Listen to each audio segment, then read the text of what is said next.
अस्सलाम वालेकुम। उम्मीद है आप सब लोग खैरियत से होंगे। सैफुर रहमान आपसे मुखातिब हूँ। ये वीडियो बनाने का मकसद जो प्राइमरी पर्पस है वो ये है कि आपके साथ अपनी सीएटेड क्वालिफिकेशन शेयर की जाए। उसके साथ मेरा जो भी एक्सपीरियंस रहा, जो भी मेरा फेलियर मैंने फेस जो भी फेलियर्स मैंने फेस किए हैं वो सब आपके साथ शेयर किया जाए।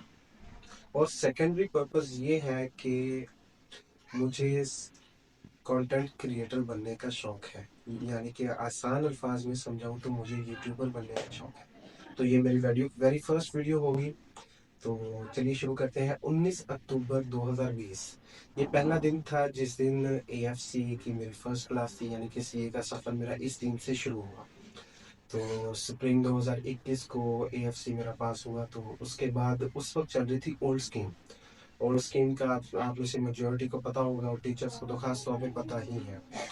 तो कैफ 1 to 3 यानी कि introduction to accounting, introduction to economics and business law, ये 3 पेपर्स उठाए। लेकिन फॉर्चुनेटली, खुशकिस्मती से, पहले 2 पेपर्स यानी कि अकाउंटिंग और इकोनॉमिक्स ये दोनों एग्जाम हो गए और अल्हम्दुलिल्लाह बिजनेस लॉ पास हो गया।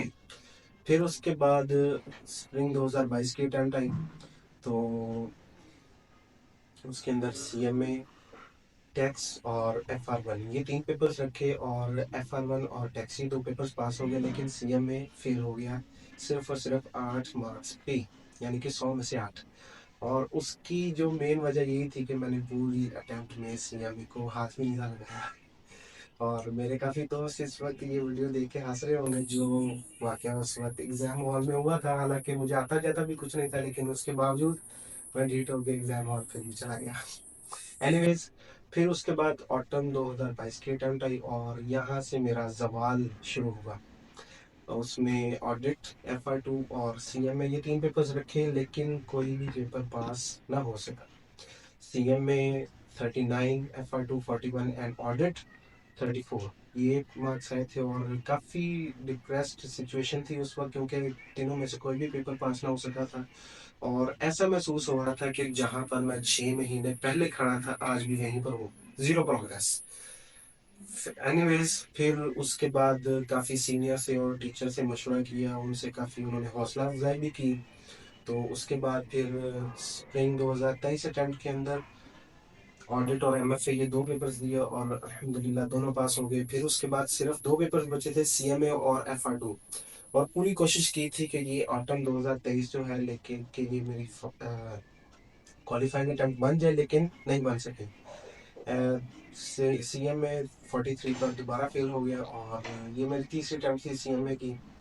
तो काफ़ी दुख हुआ, लेकिन फिर भी कंटिन्यू रखा क्योंकि आखिरी आगे छोड़ तो देना था। फिर उसके बाद अल्हम्दुलिल्लाह फॉर 29 अप्रैल 2024 यानी कि कल, ये वीडियो एक दिन बाद शुरू हो रही है। तो कल मॉर्निंग में मैसेज आ गया कैफ स्टेटस पास्ट। तो अल्हम्दुलिल्लाह काफ़ी खुशी हुई है देखकर कि मेहनत रंग ले आई। तो एंड पर आपसे ये ज़रूर कहना चाहूँगा कि जब अल्लाह आपको किसी चीज़ से नवाजता है तो उस वक्त शुक्रगुजारी का रवैया इख्तियार करना चाहिए। ओवर कॉन्फिडेंट बिल्कुल नहीं होना चाहिए और ना ही तकब्बुर वाला रवैया होना चाहिए। और जब आपसे कोई चीज़ छिन जाती है या फिर आप किसी चीज़ के लिए मेहनत करते हैं और आपको डिज़ायर्ड रिजल्ट्स नहीं देखने को मिलते, तो वहाँ पर सब्र ज़रूर करना चाहिए। Thank you very much. अस्सलाम वालेकुम।